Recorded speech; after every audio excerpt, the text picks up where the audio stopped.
Ieda estará fazendo a apresentação do orador dessa oportunidade.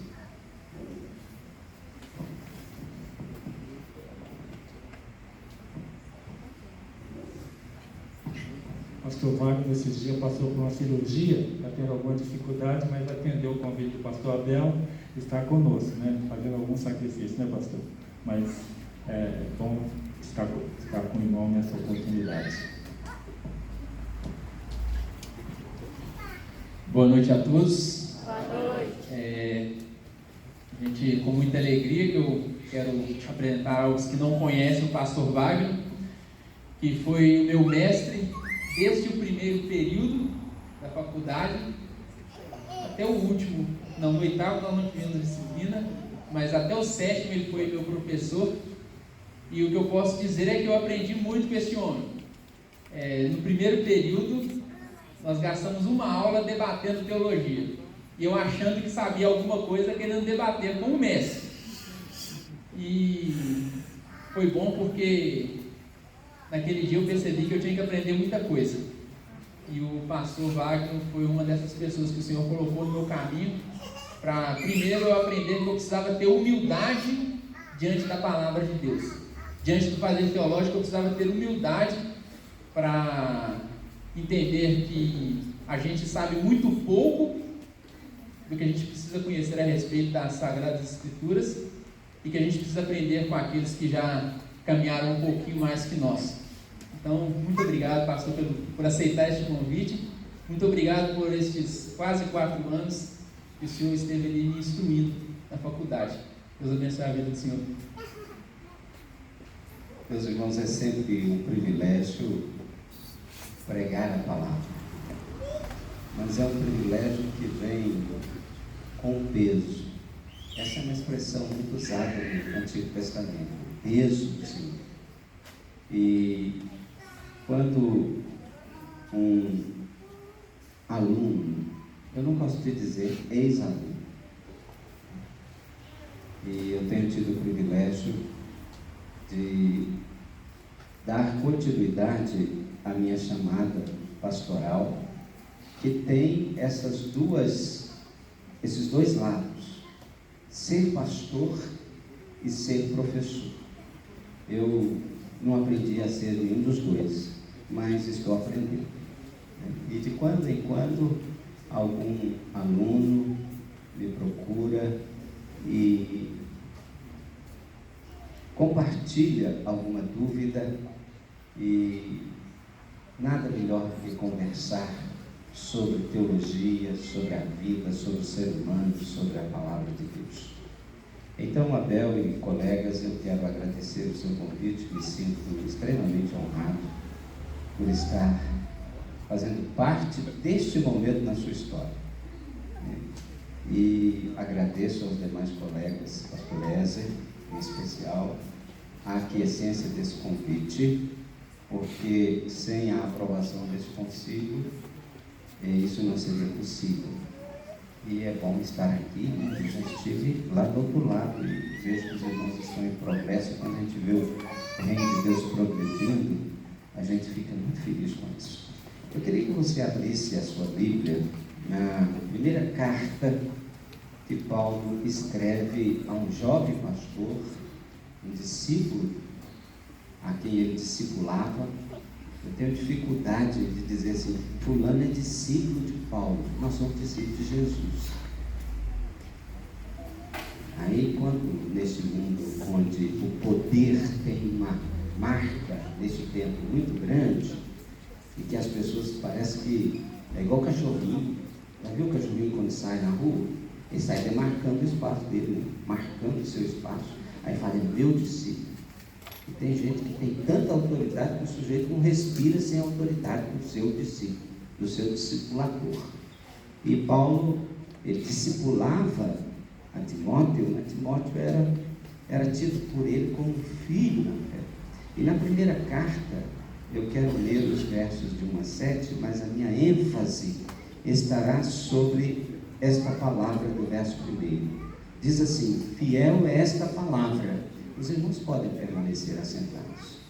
Se alguém aspira ao episcopado, excelente obra deseja.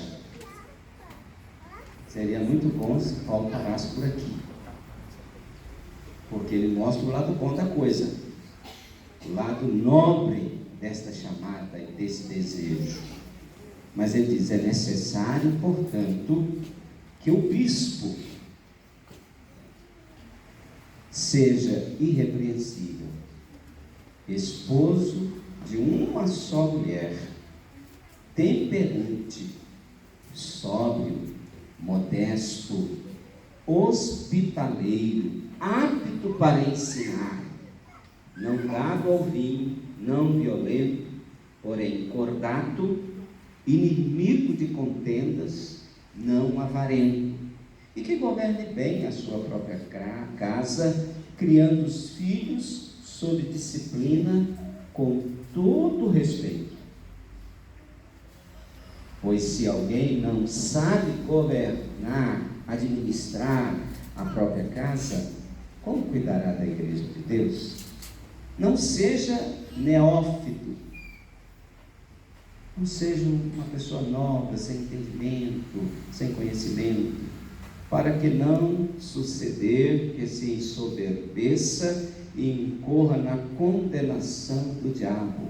Está falando de orgulho, de achar que é o cara, que é o suprassumo do resumo.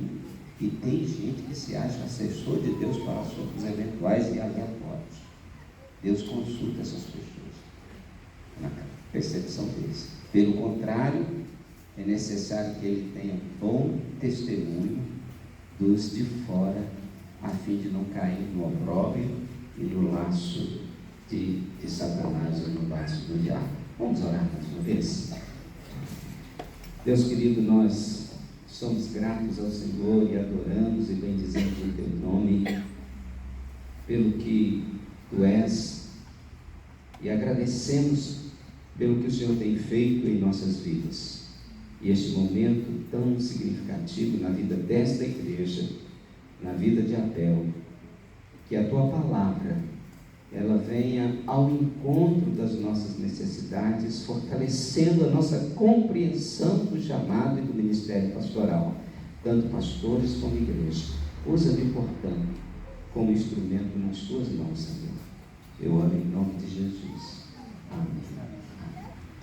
Eu queria, Abel, colegas, prezados irmãos, pensar sobre algo que tem sido objeto de reflexão, da minha reflexão, que são os desafios do ministério pastoral na contemporaneidade. Se eu estivesse em sala de aula, eu ia falar do que é a contemporaneidade, ia contextualizar, porque o professor traz essas informações todas, né? Mas nós não estamos aqui, nós estamos aqui para adorar o Senhor. E a palavra de Deus tem que falar no nosso coração. Mas eu quero dizer, Abel, que o ministério, ele tem desafios. E que os desafios desse tempo foram bem diferentes dos desafios quando eu comecei a minha jornada ministerial no dia 27 de julho de 1985. E lá se vão 34 anos. E eu creio que os demais colegas que Ézer, talvez eu e você estejamos 73, né? Quanto? E os demais que estão no ministério há mais tempo devem reconhecer que as coisas estão mudando. E eu fico aqui a interceder e muito preocupado com os novos pastores, porque os desafios desse tempo, o reconhecimento da autoridade pastoral, e quando eu fui consagrado ao ministério da palavra lá, a pedido da Igreja Batista da Firmeza em Santa Luzia, irmãos, quando eu olho para trás, tanta coisa errada que eu fiz, tanta besteira, jovem é muito impetuoso. Vocês terem uma ideia, eu fiz um casamento com 5 minutos, devia estar no livro dos Guinness. Porque eu tinha um compromisso, não podia fazer, a moça queria, insistiu e jurou de pé junto que não iria atrasar, e eu acreditei. E ela atrasou 40 minutos. O meu compromisso com ela é o seguinte: eu não perco a minha viagem por causa do seu casamento. Hoje eu não faria isso. Tá, pastor? Eu conto isso com vergonha. É a impetuosidade da juventude. Jovem muito corajoso. Aí quando eu voltei, ela falou assim: cidade do interior, lá em Santa Luzia, foi um fuzuê tremendo. Que pastor é esse? Ela falou: pastor, eu estou casada. Eu falei: irmão, mais casada do que isso não tem jeito. E estão juntos. E hoje o esposo é pastor. Olha, os dois eram meus ovelhas. Não faça isso, tá? Vivemos tempos de mudanças, desafios ministeriais. Algumas igrejas buscam novos modelos, especialmente para o crescimento. O crescimento se torna um fim em si mesmo. E em nome disso, inventa cada coisa. E a hora que a gente vê a criatividade de certos ministérios, cada nome de culto, né? A terça maluca, a quarta da libertação, a quinta que você consegue culto. E Deus é um instrumento nas mãos de certas pessoas para fazer aquilo que as pessoas acham que Deus tem que fazer. Nós vivemos dias difíceis. Dias em que a palavra de Deus não tem sido lida e estudada. Na minha época a gente conversava assim, era comum. Quantas vezes você já leu a Bíblia toda? Na minha juventude. Mês de férias, julho era mês de férias, 30 dias naquela época. A gente tinha, todos os dias saía a juventude de casa em casa, batia e falou: nós podemos ler a Bíblia e orar? Para evangelismo, conquistando a simpatia do povo. Hoje o povo só se reúne para o louvorzão. Os shows gostam, a juventude não gosta dessas coisas, mas não entende Bíblia. Se você marcar aqui uma oraçãozão, um leiturão da Bíblia, não marca não, porque você vai ficar decepcionado. Os tempos estão difíceis. Mas a partir desse texto, podemos concluir já de primeira mão que, apesar do tempo ser difícil, a obra é boa. A Bíblia diz que se alguém aspira o episcopado, excelente obra deseja. O episcopado é um tipo de ministério de supervisão. Não é uma outra pessoa. É a mesma função do pastor. Pedro vai falar que pastor e bispo das nossas almas. E Paulo ensina que aquele que anseia, que aspira, que deseja o pastorado ou o bispado, está a desejar uma obra excelente. Agora eu quero dizer que esse desejo, ele nasce de forma sobrenatural. Ouvimos muito isso no momento de cânticos aqui.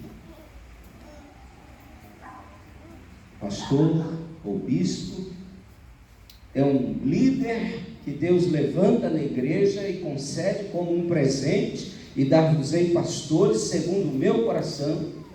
Pastor é presente de Deus, a igreja precisa reconhecer isso. Olhar para o pastor Eze e dizer assim: Deus está a nos presentear com essa vida. Quantos anos esse homem está aqui? E agora lá dentro. Chega para sua mãe. Ele cuida principalmente da vida espiritual do seu rebanho, mas não deve descuidar de outros aspectos, sabe?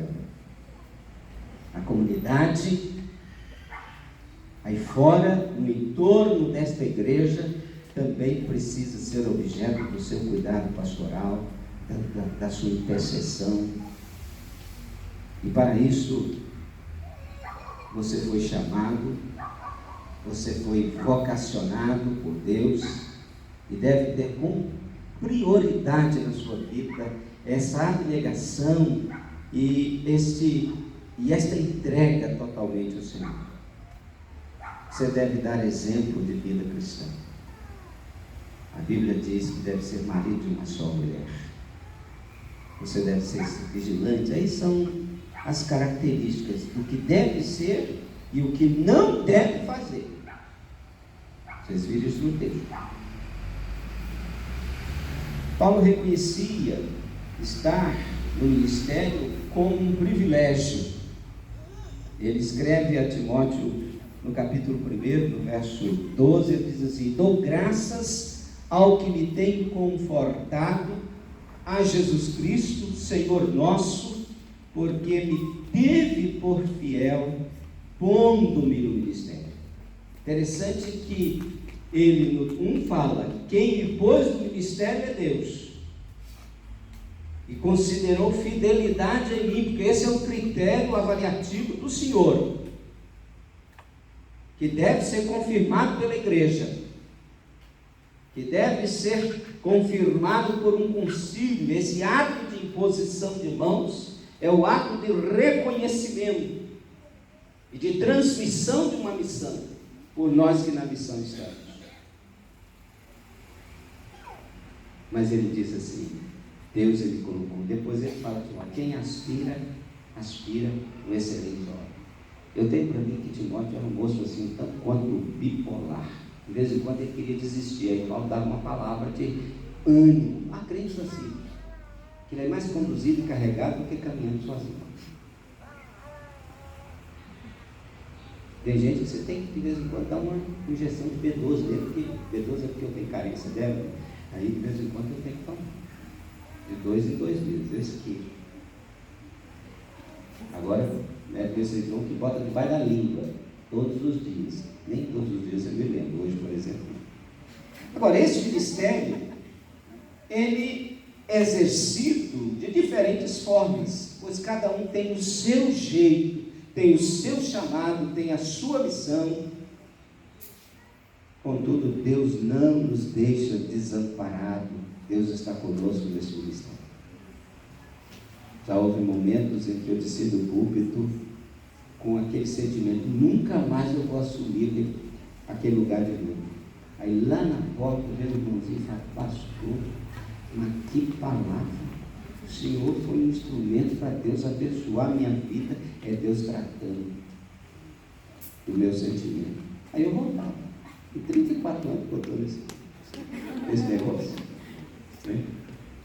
Mas feita essa introdução, eu quero falar dos desafios. Eu escolhi 3 desafios. Existem outros, mas não quero desanimar. O primeiro desafio é o de ser contextualizado sem ser mundanizado. Não preciso, prezados irmãos, falar que este tempo é um tempo de relativismo, subjetivismo hermenêutico, pragmatismo nos resultados. E a palavra da moda, dentre outras, é contextualização. Não, tem que contextualizar. A igreja tem que ser contextualizada. Ela, por si só, aponta para uma visão que indica um afastamento da base. Se eu tenho que ser contextualizado, significa que eu tenho que deixar alguma coisa. Então que eu era atrasado, estava fora do contexto. Nos dias atuais, em muitos ministérios, a base não tem sido a palavra de Deus. É um exercício de marketing. E o que a gente encontra na igreja, antigamente, quando nós começamos, tinha pastor auxiliar, hoje é pastor sério. A linguagem do corporativo, das corporações estão sendo introduzidas em nome de um profissionalismo.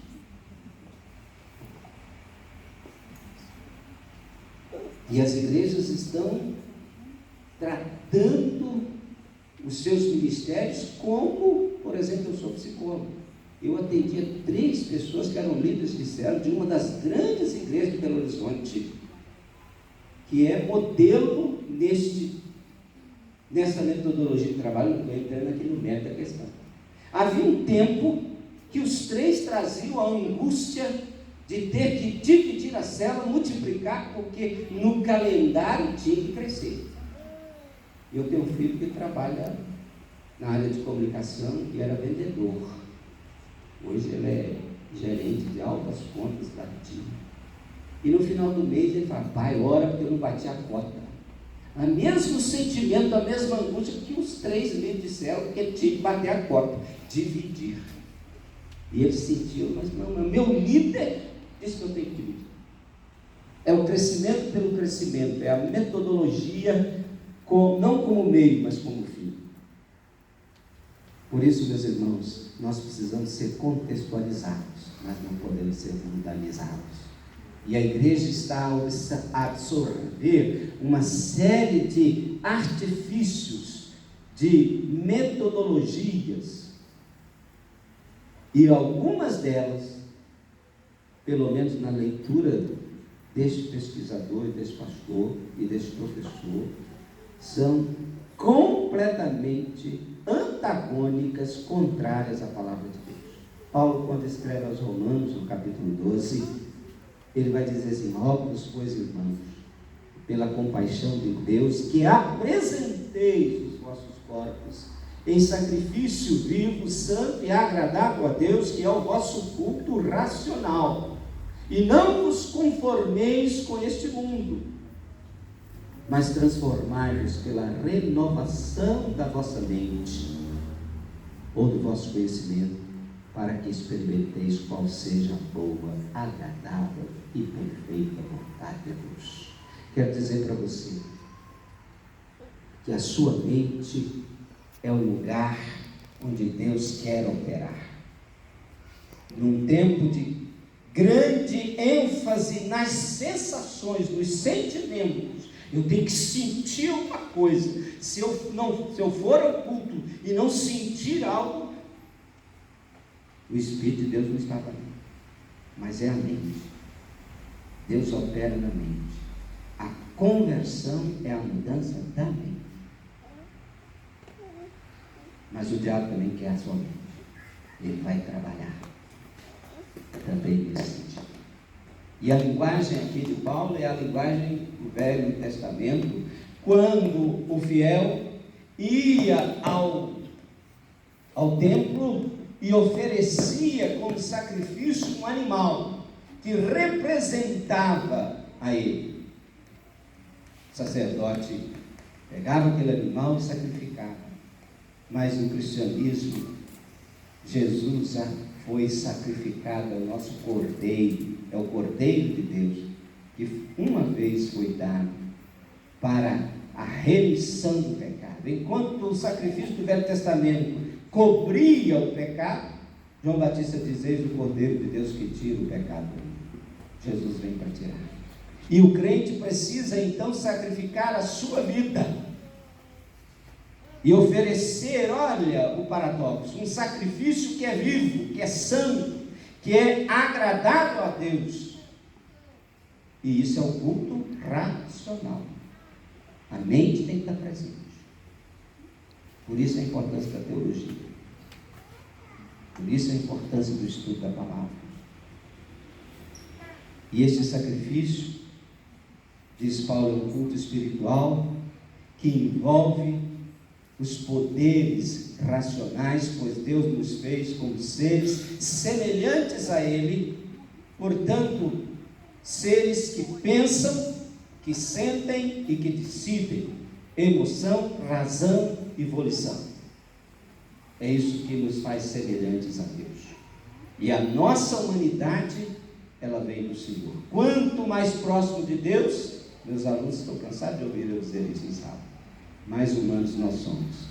Quanto mais distante de Deus, mais desumanos nós somos. Aí a gente pega um bebê recém-nascido, joga no lado de lixo, né? Joga na Lagoa da Pampulha e faz essas coisas que de vez em quando a gente vê no jornal. Eu tenho hora que eu não vejo jornal. Na verdade, a televisão não tem. Eu abro o meu aplicativo aqui do G1, fico sabendo o que está acontecendo, que eu não posso ficar alienado. Daqui a pouco eu vou dizer isso também.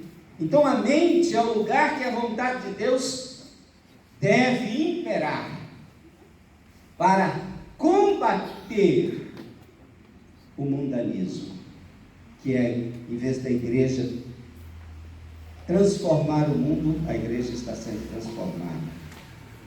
Segundo desafio é o desafio de ser bíblico sem perder a dimensão apologética da fé. Paulo vai dizer para Timóteo que ele tinha que defender a fé. Não pode ser contencioso, mas não pode ser omisso em questões doutrinárias. O púlpito tem que ser usado como uma defesa da fé cristã. Isso só será possível na exposição da palavra, como a palavra é. Fé e cultura, fé e razão, Bíblia e jornal na mão, porém antenados com os movimentos, especialmente aqueles que deturpam a liturgia. Tem coisa que a gente vê em algumas igrejas que fica assim, para que é isso? Por exemplo, eu não vi isso aqui, viu, Brasil? Por isso eu vou falar. Eu vou a algumas igrejas, aí depois que o pessoal canta, bate palma, diz que está batendo palma para Jesus. Ainda não entendi isso, porque bater palma é aplaudir. Quer dizer, se alguém tem que ser aplaudido, somos nós que cantamos, e Deus fala, fiquei satisfeito, estou feliz com o louvor que vocês estão a me oferecer. E isso está automático em alguns lugares.